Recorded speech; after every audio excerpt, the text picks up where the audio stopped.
প্রিয় দর্শক, আমাদের নিয়মিত আয়োজন প্রবাস পরিক্রমায় আপনাদের সবাইকে স্বাগত জানাচ্ছি এটিএন বাংলার নিউ ইয়র্ক স্টুডিও থেকে। সাথে আছি আমি সঞ্জিদা হিয়া। প্রিয় দর্শক, আজ আমরা কথা বলবো ফোমা ইনোভেটিভ ইনকের প্রেসিডেন্ট ফাহাদ সোলাইমানের সাথে।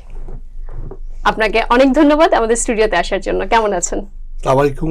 আপনাকে অনেক ধন্যবাদ আজকে আপনার এই এটিএন এ আমাকে ইনভাইট করার জন্য। Thank you so much.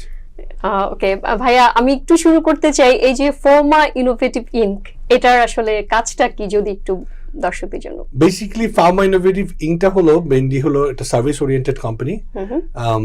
Mainly আমরা যেটা করতাম আগে, আমাদের ম্যানেজমেন্ট কোম্পানি ছিল, ম্যানেজমেন্ট এখনো সেটা আছে। সো আপনারা হয়তো জানেন যে এটার আন্ডারে নিউ ইয়র্ক সিটি আমরা কন এডিসনের সাথে ওয়ার্ক করি। সো বেসিক্যালি কন এডিসন হলো আপনার new York city electric company. So সেটাতে আমরা আগে মার্কেটিং করতাম ওদের জন্য। একটা ইলেকট্রিক কোম্পানিতে ডিরেগুলেশন হয়েছিল 1997-এ। এই ডিরেগুলেশনটা হলো no one can do monopoly business, এটাকে বলে ডিরেগুলেশন। মনোপলিকে ইয়ে করে যে deregulation of monopoly business 1997 act. সেই অ্যাক্টের মধ্যে লাস্ট যেটা হয়েছিল সেটা হলো টেলিফোন মনোপলিকে ব্রেকডাউন করা হয়েছিল, আর লাস্টলি যেটা হলো সেটা হলো এনার্জিটাকে ব্রেকডাউন করা হলো মনোপলি বিজনেসে 1997-এ। সো সেটা ধরে তখন একটা ইলেকট্রিসিটিতে আপনার তিনটা পার্ট থাকে সবসময়। এটা অনেকে বুঝে না, এটা কমপ্লিকেটেড ব্যাপার, বাট বলতে অনেক easy, but it's a very complicated ব্যাপার। So generation, supply and delivery. So তখন বলা হলো যে তোমরা মনোপলি, তোমরা যারা মাদার কোম্পানি মানে কন এডিসন নিউ ইয়র্কে, অন্য জায়গায় যেমন 14টা স্টেট এই পর্যন্ত ডিরেগুলেট হয়েছে, তার মধ্যে ইস্ট কোস্টই সবগুলো, মেরিল্যান্ড, ভার্জিনিয়া কিন্তু হয়নি, আবার এদিকে লং আইল্যান্ড কিন্তু হয়নি, আবার আপস্টেট হয়েছে, আপস্টেট হয়েছে, লং আইল্যান্ড হয়নি। সো এদিকে টেক্সাস আছে, ওদিক থেকে ওয়েস্ট কোস্ট থেকে মানে মিড ওয়েস্ট থেকে টেক্সাস আছে ওই পাশ থেকে। তো এরকম 14টা স্টেট আপনার টোটাল ডিরেগুলেট হয়েছে, তার মধ্যে নিউ ইয়র্ক নেই। যেহেতু আমি নিউ ইয়র্কে, সেহেতু নিউ ইয়র্ক নিয়ে কথা বলি। তো তখন এটার সাপ্লাই, ডেলিভারি আর জেনারেশন কন এডিসনকে গভর্নমেন্ট বললো তোমরা তিনটা পার্ট থেকে কোনটা পার্ট করবা। যেহেতু তাদের পাইপলাইন সব কিছু অলরেডি সেট আপ, তার জন্য তারা বললো আমরা ডেলিভারি পার্টটাই দেখবো। আর তখন বলা হলো জেনারেশন কাদেরকে দিবে, যারা অলরেডি এনার্জি মালিক, মানে গ্যাস কোম্পানি, অয়েল কোম্পানির মালিক, যেমন হেস, শেল, বড় বড় বিপি যারা আছে, তারা বললো ঠিক আছে আমরা জেনারেশনের দায়িত্ব নেব, তারা এখন বানাচ্ছে। আর মাঝখানে যারা আছে সাপ্লাই পোর্শন, সাপ্লাই যারা, আমরা হলাম সাপ্লায়ার। তো বেসিক্যালি আমরা হোলসেলে আমরা প্রাইসিং, যখন আপনার যেমন সামার টাইমে ইউজুয়ালি গ্যাসের প্রাইস কম থাকে, তখন আমরা গ্যাসটা কিনে রাখি একটা মার্জিন পার্সেন্টেজে। আবার উইন্টার টাইমে ইলেকট্রিসিটি প্রাইসটা কম থাকে, তখন আমরা ইলেকট্রিসিটি কিনি। দ্যাট মিন্স উইন্টারে গ্যাসটা হচ্ছে বেশি আপ থাকে, কারণ তখন হিটার গুলো চলে সব, ঠিক আছে, সেই কারণে। কিন্তু আবার যে প্রচন্ড শীত পড়ে, তখন কিন্তু আবার পাইপলাইন যখন ব্লক হয়ে যায়, এটাকে পোল ভোল্ট বলি আমরা, পোল ভোল্ট হলে তখন এটা পাইপগুলো বন্ধ হয়ে যায়, তখন সেই ক্ষেত্রে প্রাইস আবার বেড়ে যায়। ওই রিস্কটা একটা ব্যবসাতে থাকতেই হবে, that's call business, ups and down. যেমন এবার শীতে আমাদের প্রচুর লস হয়েছে। তো এইভাবে আমি ম্যানেজমেন্ট কোম্পানি থেকে, যে কোম্পানিতে কাজ করতাম, পরে তারাই একটা এনার্জি কোম্পানি খুলে সেই কোম্পানির পার্টনার আমি হই। এটার নাম হলো all choice energy, which is under Pharma. So আমরা তখন নিজেরাই, আমি যে কোম্পানিতে কাজ করতাম, ওরা তখন বললো 2018-এ যে আমরা একটা এনার্জি কোম্পানি খুলবো, তুমি পার্ট হবে নাকি? আমি ডেফিনেটলি, এটা তো আমার অনেক দিনের ইচ্ছা ছিল। যে সেটা কি উইদাউট ইনভেস্টর ইনভেস্ট করতে না, ইনভেস্টমেন্ট করেই এটা হয়েছে। জি, ইনভেস্টমেন্ট, একটা সার্টেন ইনভেস্টমেন্ট করা হয়েছিল। হ্যাঁ, আমার যেটুকুন শেয়ার, কিন্তু বলতে গেলে সবচেয়ে বেশি ভলিউম আমারই। তো সেই ক্ষেত্রে হ্যাঁ, আই কন্ট্রোল মেজরিটি। এখন অনেক কিছু ম্যানেজমেন্টের অনেক কিছু আমার কন্ট্রোলে থাকে। এটা গেল, এটা করা, এটা আন্ডার ফার্মার আন্ডার। আরেকটা হলো আমার, দ্যাট মিন্স আপনারা হচ্ছে কন এডিসনের সাথে direct supplier, one of the supplier. এখানে টোটাল এখন মোর দেন 400 কোম্পানিজ আছে। সো আমরা one of the supplier for কন এডিসন। That's good. হ্যাঁ, সো পুরো আমেরিকাতে।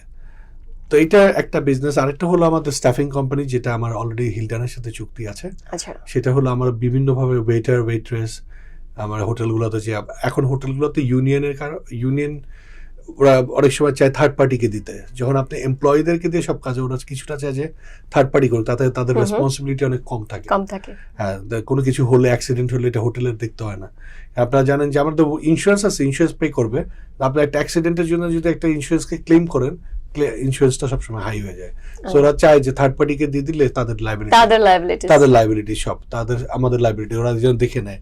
সো ওইটা একটা বিজনেস আমার হিলটনের সাথে আছে, কয়েকটা হিলটন আমার কাজ চলছে, অলওয়েজ ওখানে চলে। হোম কেয়ারও ছিল, which is service oriented home care, যেটা আমি রিসেন্টলি আমরা বিক্রি করে দিয়েছি। আর আমার একটা ছোট্ট দোকান আছে জ্যামাইকাতে 168 স্ট্রিটে, যেটা প্রেমস কালেকশন ক্লদিং স্টোর, খুব ফেমাস স্টোর বাংলাদেশ এবং ক্যালকাটা। প্রেম কালেকশন, হ্যাঁ, যেটা খুব ফেমাস গুলশান একে। ওটারই পার্টনার নিউ ইয়র্কের প্রেমদার আমি। দ্যাট মিন্স বাংলাদেশে যেটা একটা আছে, হ্যাঁ, প্রেম কালেকশন সেটা সেম নিউ ইয়র্কের। তো প্রেমদা আমি, আমার আরেকজন পার্টনার আছে আমার বোনের মতো ভদ্রমহিলা পান্না ভাবি, she is also in business for a long time. আমরা তিনজন মিলে। দ্যাট মিন্স আপনি তো অনেক কিছুর সাথে সম্পৃক্ত।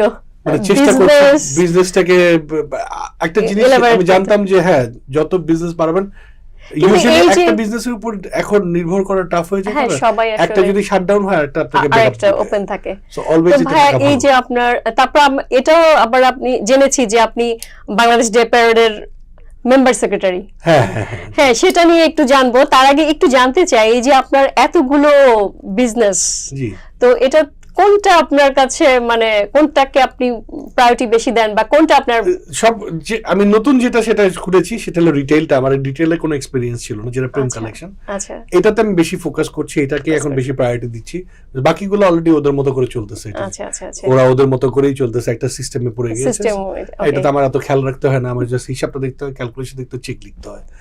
আর বাকিটা যদি খারাপ হয়, ম্যানেজার আছে তাদের সাথে আমরা, তাদের উপর দায়িত্ব আছে, তাদেরকে প্রেশার দিই। So it's like once in a week আমার এটা। কিন্তু আপনি এই যে আপনি ক্লথিং এ এসেছেন, এটা কি আপনার, আপনি এই হঠাৎ করে এটাতে কেন সুইচ করলেন? এটা কি আগে থেকে আপনার ইয়ে ছিল? না, রিটেল একটা দরকার ছিল। আমি চিন্তা করতাম যে আমরা সার্ভিস ওরিয়েন্টেড সব বিজনেস, আমি রিটেল বিজনেস আমার ওপেন করা দরকার।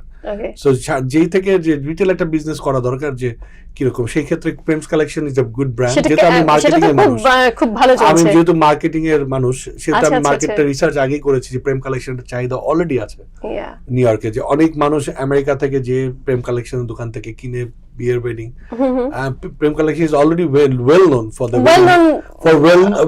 Wedding also.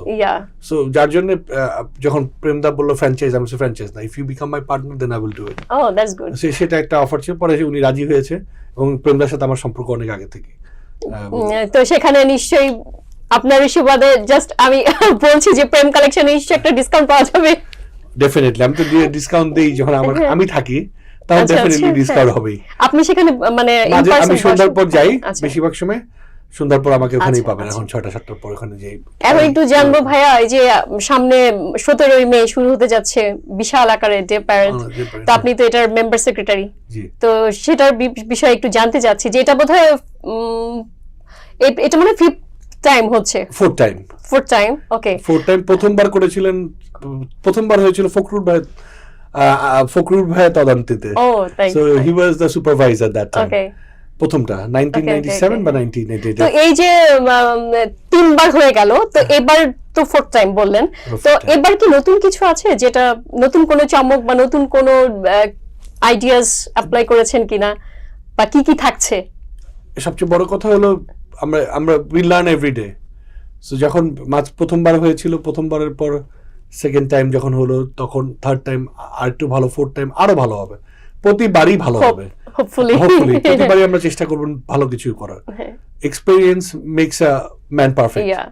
সো আমরা যত শিখবো তত ভালো করব। Of course. সো ডেফিনেটলি আগের বার যে ভুল ত্রুটিগুলো ছিল সেগুলো যাতে আমরা ওভারকাম করে নতুন করে অনেক চমক আনার চেষ্টা করছি। এবং এবার অনেক বড় বড় সংগঠন, গতবার করেছিলাম 2টা অর্গানাইজেশন মিলে, এবার আমরা 4টা অর্গানাইজেশন মিলে করছি। হিউজ। হ্যাঁ, এইখানে আমাদের এবার কনভেনার হলো গিয়াস ভাই, যিনি কনভেনার বলতে পুরো ইভেন্টের প্রেসিডেন্ট উনি, এবং আমাদের এবার গ্র্যান্ড মার্শাল দুজনই খুব ফেমাস। একজন হলো আজিজ ভাই, সোসাইটি প্রেসিডেন্ট ছিলেন 2বার, এবং নিউ ইয়র্ক হোম কেয়ারের মালিক, এনওয়াই হোম কেয়ারের মালিক। প্লাস হলো এবার চেয়ারম্যান হলো মঈন ভাই, এবং আমাদের আরেকজন গ্র্যান্ড মার্শাল হলো শাহিন ভাই, শাহিন, ঠিকানার editor. So this is how it's working. এবং সংগঠনে ভালো ভালো লোক অনেকেই আছে। এবার যারা অর্গানাইজ করছে, এবার জেবিবি আছে সাথে, যেহেতু জ্যাকসন আইড হচ্ছে, জ্যাকসন বাংলাদেশ বিজনেস অ্যাসোসিয়েশন তারা আছে, এবার সাথে আছে হলো humanity empowerment rights which is our organisation. এরপর আছে হলো ইমিগ্রেশন মঈন ভাই একটা অর্গানাইজেশন, ওনারা আছেন। আর বাবা আছেন, বাংলাদেশ আমেরিকান পুলিশ অ্যাসোসিয়েশন, ওকে তারা আছে। আমরা 4টা অর্গানাইজেশন মিলে একসাথে করে এবার অর্গানাইজ করছি এবং যে যার কাজ করছেন। সুন্দর হচ্ছে, ইটস এ বিগ বাজেট, অনেক টেনশন, অনেক ইয়ে। এবার ফ্লোটিং ট্রাকও থাকবে অনেকগুলো, 6-7টা 8টার মতো থাকবে। গতবার ছিল 3টা ছিল, এবার হবে 8টা, 7টা থেকে 8টা হবে। বাংলাদেশ থেকে সেলিব্রিটিরা আসছে বড় বড়, তার মধ্যে আমি বলে দিতে পারি চঞ্চল, তানজিম তিশা, সজল, টিচি, ওরা তো আসছেনই। সাথে আরো এখানকার যারা এখানে অনেক শিল্পীরা এখানে আছেন, সবার সাথে কন্ট্যাক্ট করা চলছে। আমাদের মধ্যে যেমন আছেন এখানে ব্যাপক আকারে হচ্ছে রিজিয়া আসছেন বাংলাদেশ থেকে এই প্যারেডের জন্য মে মাসের 5 তারিখে। এরপর আসছেন হলো হিল্লোল, নওশীন, নোভা, আরো যারা থাকবেন আমাদের এখানকার যারা নিউ ইয়র্কের যারা শিল্পীরা আছেন, সম্মানিত শিল্পীরা, তারা থাকবেন। যেমন আপনার শাহ মাহবুব, নাজু আকন, প্রিনিয়া হাসান, আপনার আছে হলো রেশমি, যারা যারা থাকবে, যারা যারা আছেন, আমাদের রানু নওয়াজ ভাবি, সবাই থাকবেন। কি কি আপনাদের এই প্রোগ্রামটা আসলে কি কি থাকবে যদি জানতে চাই? মেইনলি আমাদের আসলে প্যারেড, বাংলাদেশ ডে প্যারেড মানে কালচারকে পোর্ট্রেট করা, প্রতিটা দেশের কালচারকে পোর্ট্রেট করাটাই হলো আমাদের রিপ্রেজেন্ট করা। এবং new York is the capital of the world. এখানে যখন আপনি কোনো প্যারেড করবেন সেটা ওয়ার্ল্ড ওয়াইড। আপনারা দেখেন এখানে ইকুয়েডোরিয়ান প্যারেড হয়, কলম্বিয়ান প্যারেড হয়, সবকিছু হয় এখানে। সো আমরা যেটা করছি এটা বাংলাদেশ ডে প্যারেড। আমরা আমাদের কালচারকে যেটার জন্য বিপা বাপা, আমি ধন্যবাদ জানাই অ্যানি আন্টি, ফেরদৌসী আপা, সবাইকে ধন্যবাদ। বিপা বাপা, আমি বিপার সাথে সম্পৃক্ত আছি, তাই না? Very good. তাহলে ওনারাও আছেন এবার। হ্যাঁ আছেন, আমি জানি। খুবই ভালো লাগছে যে ওনারা আছেন এবং অনেক বড় বড় আরো কালচারাল অর্গানাইজেশন আছে এখানে। এবং আমরা যখন বাংলাদেশ ডে প্যারেড করি তখন অন্য অন্য কালচারের লোকজন আমাদের সাথে সাপোর্ট করে, যার জন্য এবার একটা ভাংরা গ্রুপ থাকবে, পাঞ্জাবি গ্রুপ, তারাও আমাদের সাথে থাকতে চাচ্ছে, which is ডিফারেন্ট হবে। কারণ তারপর একটা ল্যাটিনো গ্রুপ আছে, তারাও জয়েন করতে চাচ্ছে, যেহেতু জ্যাকসনাইট ওদের ল্যাটিনো। সো আমরা এটা অন্যান্য প্যারেডে তারা করে, আমরা এটা আসলে এবার ডিফারেন্ট টাইপের করছি আমরা। দেখা যাক দর্শক, মানে আমাদের কমিউনিটি ছাড়াও অন্য লোকজন এটাতে পার্টিসিপেট করছেন তারা, যেহেতু বাংলাদেশ আমরা গ্রো করছি, আমরা অনেক গ্রো করছি এই কমিউনিটি। অলমোস্ট 250,000 ভোটার এখানে new York city, Bangladeshi voter. So that's a huge number. So এই জন্যই আমরা উই আর গ্রোয়িং। আর আমি সবাইকে বলি সবসময় যে ভোট দেওয়ার জন্য our voice will be only counted when we go for voting. এটা বলে এই কারণে আমি যেখানে যাই, গিয়াস ভাই যেখানে যান, মঈন ভাই যেখানে যান, আমরা শাহনাজ ভাই যেখানে যান, আমরা সবসময় একটা কথাই বলি, we should go for voting. Our voice will be only counted when we go for voting. কারণ আমাদের প্রায়োরিটি তো বেড়েছে এই গত ইলেকশনের পর থেকে, মেয়র ইলেকশনের পর থেকে বাংলাদেশিরা যেভাবে সাপোর্ট করেছিল মামদানিকে, এবং এটা একটা বিগ ফ্যাক্টর ছিল, যার কারণে এখন অন্য অন্য ইলেক্টেড অফিসিয়ালরাও সামনে ইলেকশন সবাই আসার চেষ্টা করছে বাংলাদেশি কমিউনিটিকে মানে সাপোর্ট করার জন্য। জি, তো আমি আরেকটু জানতে চাই যে এই যে এত ব্যাপক বিশাল আয়োজন করছেন আপনারা যে প্যারেডের জন্য, যে বিভিন্ন কমিউনিটির লোকজনদেরকে নিয়ে, তো এখানে একটু জানতে চাই যে এখানে তো মোস্ট অফ দি দেখা গেছে যে আগের যে প্যারেড গুলো হতো, most of the senior citizen যারা প্রবীণ লোকরা বেশি সম্পৃক্ত থাকে। তো এবার কি তার ব্যতিক্রম কিছু হবে, যে আপনার এই প্রজন্মটা আসলে কতটা সম্পৃক্ত? মানে আপনি তো এতদিন ধরে আয়োজনটা করছেন আপনারা, তো সেক্ষেত্রে আমি একটু জানতে চাই আসলে এই প্রজন্ম কি কতটা ইন্টারেস্টেড এই প্যারেডে? নবীন প্রবীণ, গতবার প্রবীণরা ছিল, গতবার একটা 2টা সংগঠন ছিল প্রবীণদের, নবীনদের, ইয়াং জেনারেশন যারা আমাদের এখানকার। এবারও ইয়ুথ কমিটি আছে আমাদের, এবং অলরেডি সব কলেজের সাথে কথা চলছে, they will attend and join us. That means আপনি এবার ডিফারেন্সটা দেখবেন। ফারহান আছে আমাদের সাথে, আরো ফারহান আছে, তারপরে আমাদের আরো একজন আছে, সে এখন নামটা মনে আসতেছে না, ইয়াং ক্রাউড। এবং আরেকটা আছে Manhattan CUNY college, they are joining us, Queens college, they are joining us. That means এটা অনেকে জয়েন হিউজ। এবার অনেক বড় প্ল্যান, এটা নিয়ে মইন ভাই কাজ করছেন, আচ্ছা, পার্সোনালি আমিও কাজ করছি পার্সোনালি। দ্যাট মিন্স আপনারা খুবই বিজি, খুবই বিজি আমরা, সময় যাচ্ছে। খুবই busy। হোপফুলি খুবই ভালো আমি খুব হবে, tired and নতুন খুবই busy। কিছু আমরা দেখতে পাবো এই প্যারেড থেকে, ইনশাআল্লাহ। শিখতে পারবো, জানতে ইনশাআল্লাহ। পারবো। তো ভাইয়া আর আর আপনি তো মূলধারার রাজনীতির সাথেও জড়িত পার্টি, জি, জি, জি। তো সেই সম্পর্কে আসলে আমি একটু একটু জানতে বলে চাই। নিই মূলধারার আগে। হ্যাঁ, আপনি এবার মানে শুনলে একটু অবাক হবেন, থ্রু এটিএন আমি জানাতে চাই এবার খুব বড় বড় ইলেক্টেড অফিসিয়ালরা আসার প্ল্যান করছে। ও রিয়েলি? হ্যাঁ, এবার হয়তো গভর্নর থেকে শুরু করে ইউএস সেনেটর চাক শুমার বা জিলি ব্র্যান্ড, অথবা মানে সবাই আসার ইচ্ছা ব্যক্ত great. করেছে, মেয়র থেকে শুরু করে everyone wants to come to our parade. So which is a very good. Local politician যারা আছে তারা তো আসবেনই, সাথে বড় বড় পলিটিশিয়ানরা নিউ ইয়র্কের আসার প্ল্যান আসছে। করছেন। জি, আমরা চেষ্টা করছি বাংলাদেশের বাইরে যারা ইলেক্টেড অফিসিয়াল আছে, প্রায় 50 জনের মতো ইলেক্টেড অফিসিয়াল বাংলাদেশের বাইরে আছে। আচ্ছা, so will try to invite them যে বাংলাদেশিরা সবাই আসুক। যেমন বাংলাদেশি ইলেক্টেড অফিসিয়াল যারা আছে out of country, Out of country। হ্যাঁ, তাদেরকে কানেডিকাটে আছে, নিউ জার্সিতে আছে কাউন্সিল দ্যাট মেম্বার। মিন্স তারাও আসছে হোপফুলি। হোপফুলি আমরা ইনভিটেশন পাঠানো শুরু করবো, এগুলো সব প্ল্যানিং এ। আচ্ছা আচ্ছা, তো তো বিশাল আয়োজন। বিশাল আয়োজন। আমরা চেষ্টা করতেছি, এবারে হবে না সময়, ইনশাআল্লাহ যদি সবকিছু ঠিকঠাক থাকে আগামীবার আমরা প্যারেডের জন্য থিম সং বানাবো। ইয়া, গ্রেট আইডিয়া। আমরা বাংলাদেশ ডে প্যারেডের জন্য থিম সং হ্যাঁ বানাবো হ্যাঁ, ইনশাআল্লাহ। Great idea.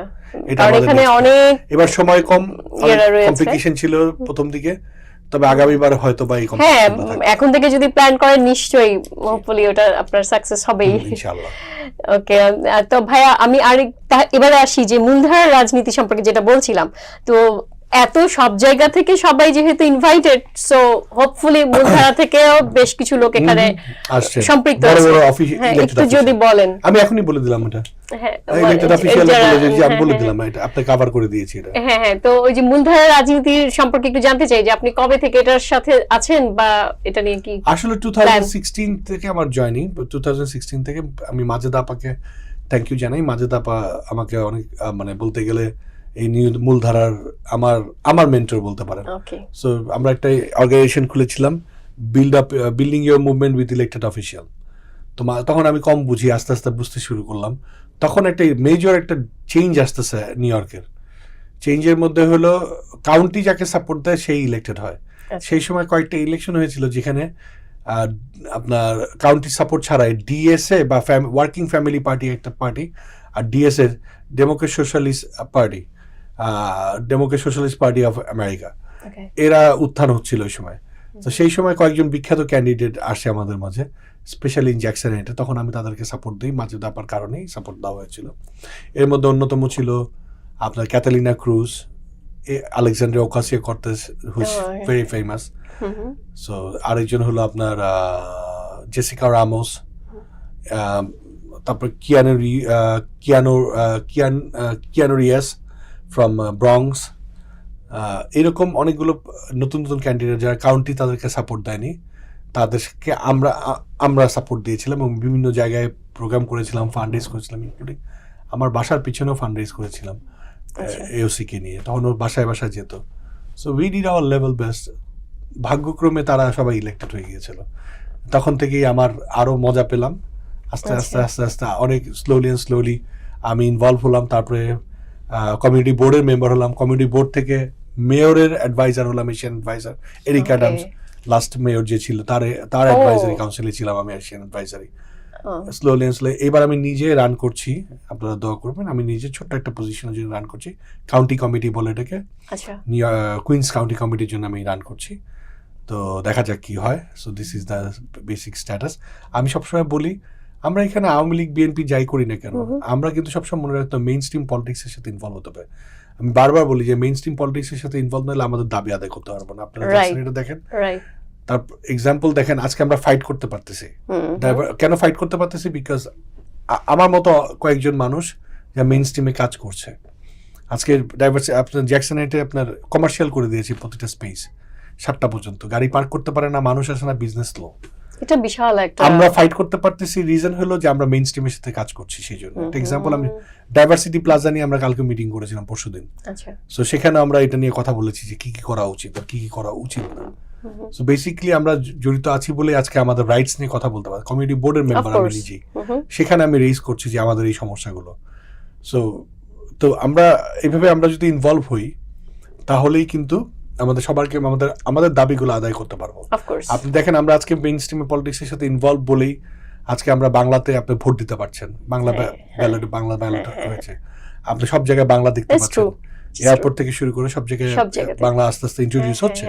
It's because we have been fighting for our rights. So এই জন্যই বলি যে আপনারা যেটাই করেন না কেন মেইন স্ট্রিম পলিটিক্সের সাথে অবশ্যই জড়িত থাকতে হবে, ওই জায়গাটাতে যে ভুলে যেতে হবে আপনি কোন দল করেন। এটা কি ভাইয়া একটু যে মেইনস্ট্রিম পলিটিক্স এর সাথে আপনি যে বললেন, এটা যে কেউ ইয়ে করতে পারে?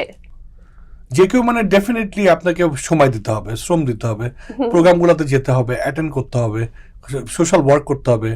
আমি যেমন কোভিডের সময় আমি কোভিড হিরো ছিলাম, আমার ছবি পোর্ট্রেট করেছিল আপনার মেট স্টেডিয়ামে। হ্যাঁ, আমি সেটা সম্পর্কে একটু আপনার কাছে জানতে চাইবো, আসলে সেই সময়টাতে কি আপনি তো আমি দেখলাম যে কোভিড হিরো ছিলেন আপনি। হ্যাঁ, কোভিডের আপনার কাজ সম্পর্কে, সেই সময়কার কাজ সম্পর্কে একটু জানবো। সেই সময় অনেক ডোনেশন আমরা নিজেরা উঠিয়েছি। আমি এখানে ছিলাম না যদিও। হ্যাঁ, অনেক উঠিয়েছি, এবং যেই সময় মানুষ বাসা থেকে বেরোতো না ওই সময় মানুষের বাসায় আমরা ফুড দিয়ে আসতাম, খাওয়া দিয়ে আসতাম।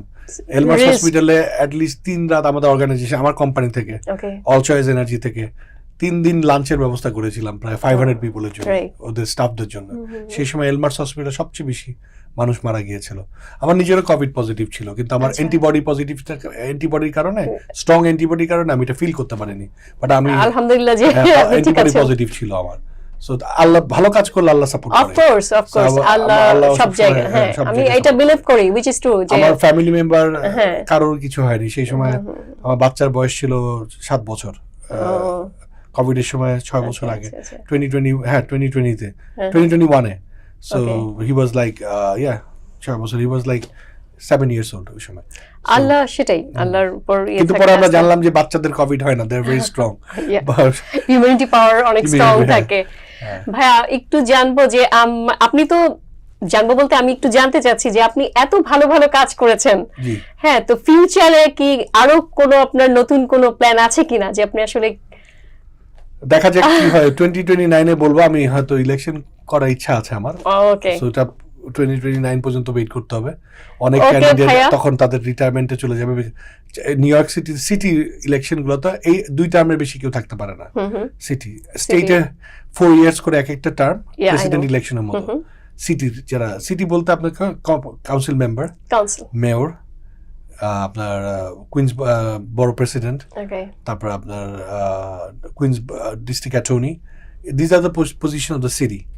আর স্টেটের পজিশন আছে যেগুলো হলো আপনি সারা জীবন রান করতে পারবেন, বা দোজ আর 2 ইয়ার্স, 2 ইয়ার্স করে। সেটা হলো কংগ্রেসম্যান, আপনার স্টেট অ্যাসেম্বলি, স্টেট সেনেট, এগুলোতে আপনি রান করতে 2 বছর।